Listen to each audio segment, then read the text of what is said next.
நான் முன் பாக்கெட்ல இருந்து 10 ரூபாய் எடுத்தா எனக்கே தெரியாம இன்னொருத்தன் பின் பாக்கெட்ல இருந்து 20 ரூபாய் எடுக்கிறான்.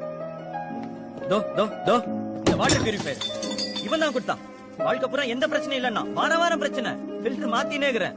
அந்த டேபிள் எனக்கு தேவையா இல்லையானே கேட்காம மேல் வீட்டுல இருக்குது கீழ் வீட்டுல இருக்குதுன்னு கொண்டாந்து என் வீட்லயே வித்துட்டு போயிட்டான். இப்படி பொருள்லாம் கொண்டு போய் போயஸ் கடன்லயோ போட்ல எப்படியோ விற்க முடியுமா?